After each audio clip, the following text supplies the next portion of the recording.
Welcome back to the Dad Bod Podcast with Corey. I'm your host, Corey. Today I bring to you part two of my interview with Maggie. This is part two of three.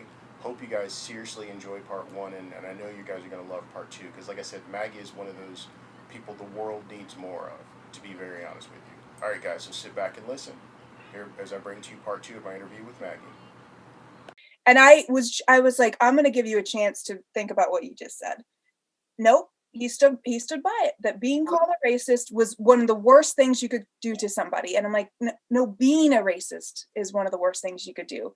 Like, being called a racist sucks. It's uncomfortable. Maybe it's not true. Probably is, because I think we're all a little racist. But like, holy shit, like that was so offensive to you that it's just one of those things of like, if you're that offended, then the shoe fits and you're wearing it and you're starting to realize that people see you wearing it. And see, I see it, I think, in two different ways, but it's odd. They're different ways, but they literally run parallel with your point of view. Is one, I feel like it insults my intelligence, and it hurts my soul when, and we've all seen it, and you touched upon it. When you see a white person's like, oh my goodness, this is the worst thing in the world, being called a racist. Do you have anybody in your family that got hung for trying to vote? Did your parents have to stand in the doorway when their father got in the car, because that's when when killing a black person wasn't a crime because we weren't people? And again, I'm 48. I don't have to go to a history book. I just have to go one generation back. I don't have to YouTube anything. I don't have to look anything up. So I always feel like when you're saying it's horrible, you were not you. Sorry, let me. I was like, as I said, I was like, I'm looking at you. I was like, oh my god, like no. When someone says, oh my goodness, I was called a racist, and I'm like, and this has been my flippant response, because I recognize and a perceived angry, aggressive black man is one lying 911 call away from being a dead black man. And I'm very serious when I say that. But I flippantly say to people, I was like, but here's the thing. When you're getting offended, you've been called a racist, you can just walk into Starbucks and sit down and have your $18 drink, sit there, fall asleep, and no one's going to call the cops to have your ass leave. Or you can go to Wendy's when you've been drunk and sit in the parking lot, take the keys out of the ignition like a responsible human being, and no one's going to shoot you in the back. That's privilege. The other side I feel about it when I hear that is, you we were alluding to this before we started recording, is how mask got to be political. And I say this as my wife literally has, like, there's probably 20 masks hanging up here, not to mention the ones in the living room with kids. Yeah. But masks became political, and it used to bother you probably know where I'm going. It used to bother me at first, and I got to the point where I stopped letting it bother me, and I really just used it as a litmus test and a checklist to be like, that's not somebody that I can, like, we can be acquaintances, but we're not breaking bread. I don't wish you harm, but we're not going to be like that. Is the amount, and I've even said this, and I know I offended people. Like you said, you can give me a list of your names, I can give you a list of my names, or you're going to be mad, and we just start running a Venmo betting pool. But I said, I was like, privilege is actually saying and believing, because we can say whatever the hell we want to, but saying and believing that your rights are being infringed upon because you have to wear a mask. Here's the thing, because I was pretty sure infringement was a whites only bathroom, or being a woman and being deathly afraid that if some assault happens to you, your insurance from your employer that you have worked so hard for may not cover any procedures, and you don't get a choice. Or for my friends of the LGBT community, can just be out having a good time, and someone decide that their existence and happiness affects them and offends them, and so they assault them and they hurt them. but wearing a mask is the infringement. That's the line I'm supposed to get riled up for. Like I mean, I'm you gotta wear shoes in a gas station too. Like it's wear underwear. Well, all right, well, you gotta wear pants. maybe Like, I was like, yeah, maybe let me not make that assumption, but I mean, Brad Paisley was a Brad Paisley, whatever terrible country artist. No shoe, no shoot, no shoes, no shirt, no service. it Like doesn't. how that wasn't a thing. Like I mean, I didn't wear a shirt from like May to August when I was a kid. Like I was in a sports bra and like running shorts. Like I mean, all the pictures from that time is like I'm in a swimming suit or a sports bra. And when I was little, I looked like a little boy running around. Because Like 98% humidity between May and right. August make us all shirtless. I'm sorry, You live like in the Midwest, you actual. work in the fields, you don't wear a shirt. You put a shirt on before you walk into the junction. Like it's because it's a common safety. Why is that why is it a thing? Like stop making it a thing. And the people who make it the thing are the people who I've heard over and over and over again about safe spaces and snowflakes and like how weak people are and how the millennial generation's never gonna make it. I'm like, but someone told you to put a mask on and your entire identity is threatened because it's not masculine or your rights or you want to go to the bar and get drunk without a mask on. Like it's like, guys, if you want to talk about resilience and independence and self-reliance and toughness, like, but then you can't weather the simple that's the thing is most things this isn't even. I don't want to say that this isn't hard because I don't want to minimize the suffering that's going on and I don't want to minimize people's experiences and I've never been a big fan of, well, so and so has it worse so you shut up. Yes, But it's one of those things of like, let's all just like take a deep breath, take a mask down, take a deep breath, put it back on, and just like think about how like how we get through this, right? Like the outrage culture, the it sucks that kids have to miss sports. I love sports. I loved them. Like I did. But this is a great time to teach your kids. Like when things happen, like when really big things happen, this is how we react. We don't freak out. We don't think only about ourselves. We don't, we dig in, we figure out, who are the leaders, who are the experts. We help the guy next to us. We help the girl next to us. Like that's the lesson that we have a really great opportunity to learn that. And in a way that we don't in the United States, a lot of us, middle upper class Americans, like, there's a great documentary kind of tying it back to running, The Rise of the Sufferfest. And it talks about the Spartan races and all these, and it's like all these people in ultra running and 100 milers, 200 miles, people are going out and running. And it's like, what is going on in America where, people are willingly going out, spending their time and their money to suffer? Like you're paying, I mean, those races cost thousands, like upwards of $1,000. So I'm going to pay $1,000 to go run 200 miles. Like, that's free. You could just go out and run 200 miles. Like you could just run up to North Carolina, whatever. But the theory is that humans need suffering for bonding, for testing, for the lessons. And I'm a big proponent of that. And the argument is that in the United States, a lot of people don't have that in their lives anymore. We're pretty comfortable. We're not, again, a lot of people, not everyone. And so, but those are the people who go out and seek out suffering. So it's like, guys, it's almost like this is a free ultra marathon. Like we have all been given a free societal ultra marathon that we all get to learn how to adapt, like what foods to eat, what foods to stock, like what playlists to make. I mean, like this is the opportunity for us to really figure out. And again, I know that this is coming from a really like huge position of privilege in a privileged house in a privileged neighborhood to be able to say this, but it's because those are the people I see in my circles, because I am an upper middle class white woman. That's my life. That's my experience. But those are the people that I see that are having such a hard time with all of this. And it's not about, hey, someone has it worse, so shut up, don't complain. But it's like, this is our time to maybe figure out how to overcome this really the smallest of inconveniences. Like this is a good opportunity for us to figure out how to maybe not be so spoiled and entitled.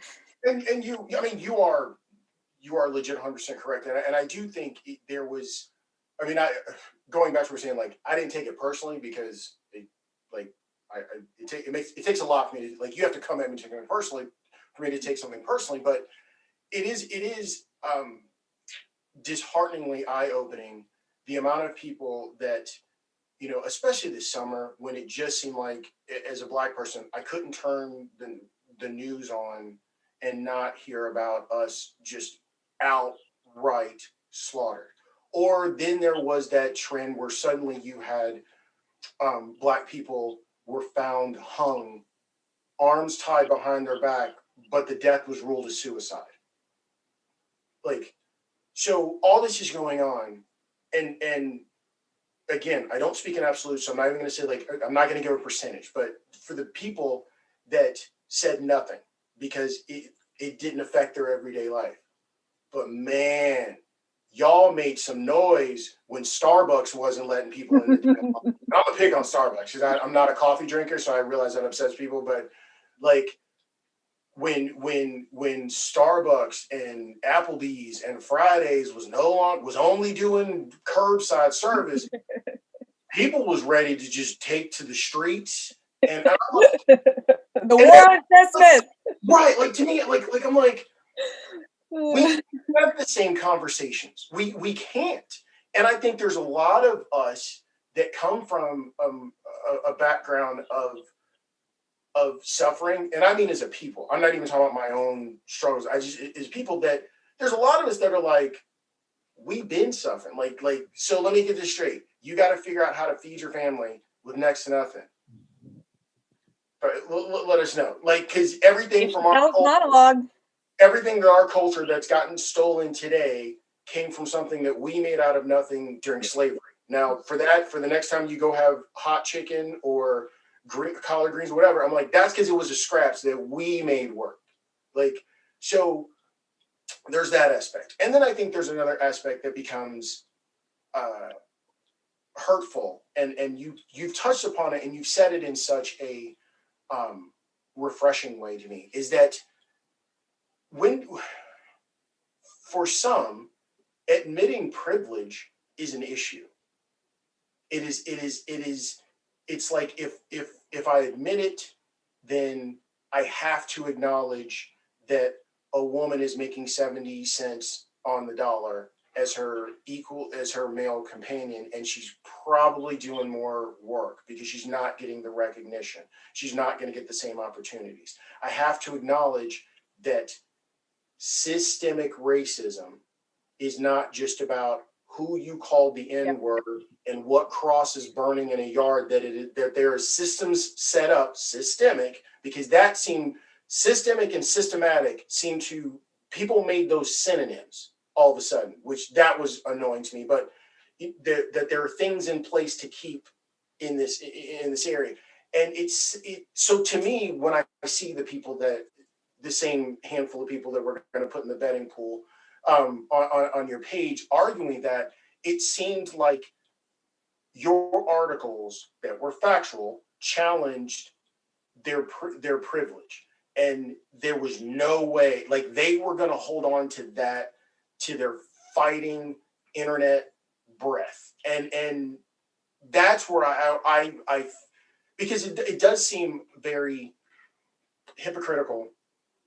And I think this is the only time that I think we've touched upon politics. I'm not saying we're going to, the only time we touched upon politics, but I feel like 4 years ago, there was, not I feel like, because I've seen it in my timeline on Facebook, there was very much if you don't like it, get out, go to Canada. And 4 years later, we can't tell those same people to go to Canada because Canada won't have us because of the administration failed. But that's a whole different. Isn't that ironic? I mean, I'm like Maggie. I just say facts. Like, don't get underwear in a bunch. But two, now those people are like, well, you need to heal and not be so divisive in the nation. And I'm like, and I had someone come at me I posted that same thing, and they came at me and said, you know, I sat back. I plan on sitting back to seeing what our president-elect and our first female vice president-elect do over the next 4 years. You know, I voted for 45, because I don't say his name. I voted for 45 to challenge Biden to see what would happen. And I took a day because I'm well, it's better for the universe if I take a day to answer something. And I wrote back and I just said, privilege is the ability to play with your vote. And I said, again, I only have to ask the generation in front of me. I don't have to ask my grandmother. I have to ask my aunts, if I still spoke to them, my aunts and my mom, about segregation and laws and getting killed for going to vote, for going to the store, for being perceived as having looked at a white woman. I don't have to go in history books.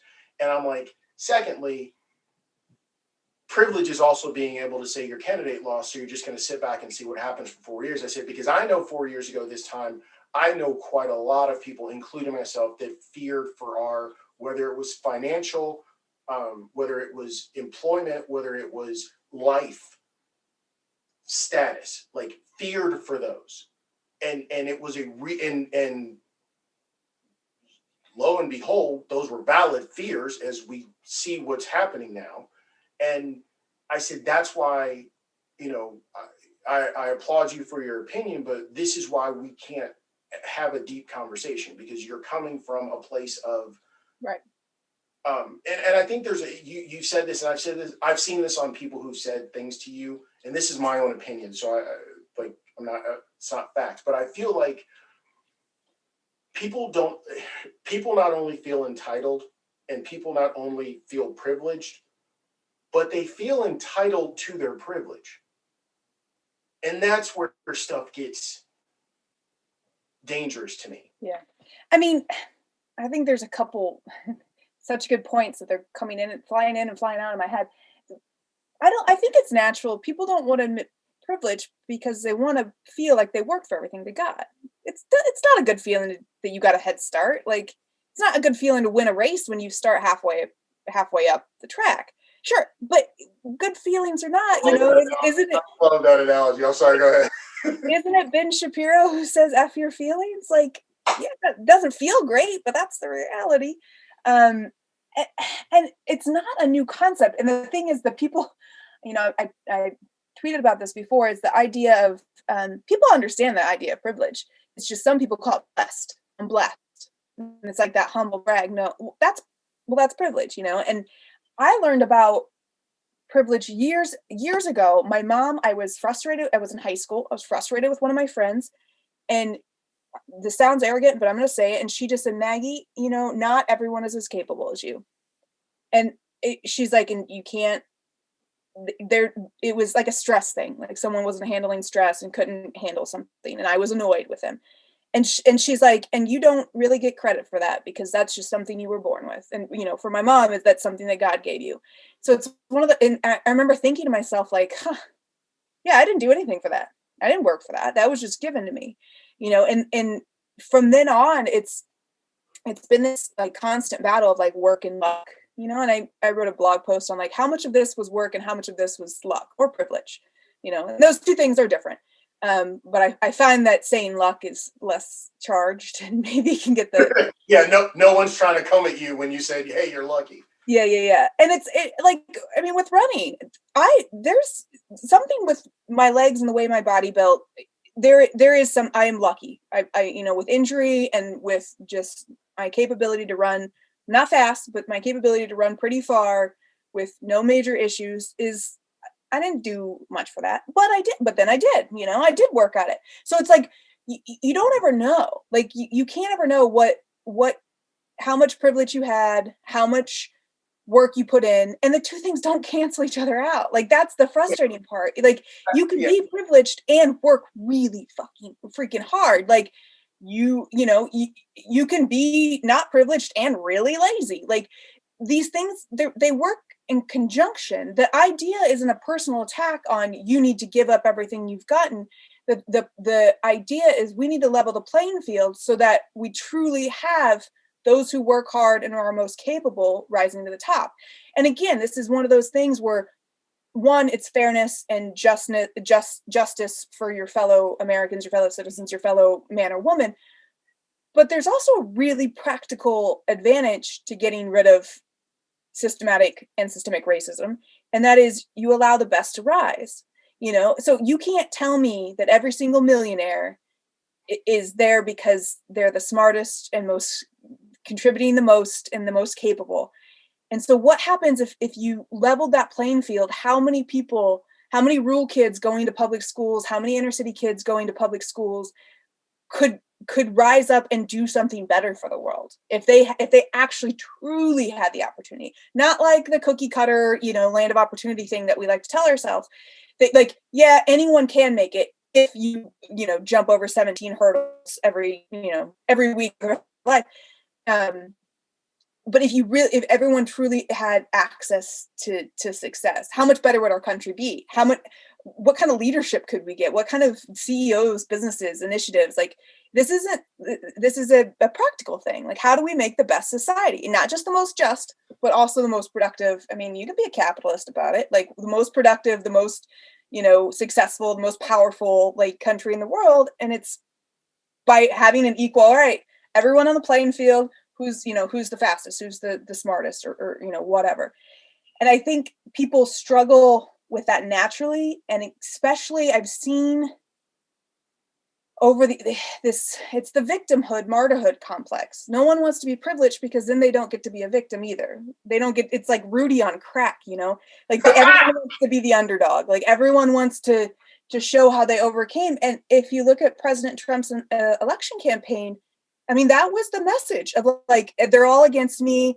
I was the outsider. I overcame, how I got to give him credit, how the millionaire, trust fund baby they all convinced people that he was the underdog in this country. Jim Jones is sitting somewhere in his grave going, and y'all said I was a villain. Right. I'm the man's got a golden toilet. Where that ain't the underdog. I've seen the underdog, I've been the underdog. I've, witnessed, I've been the person who kept the underdog down.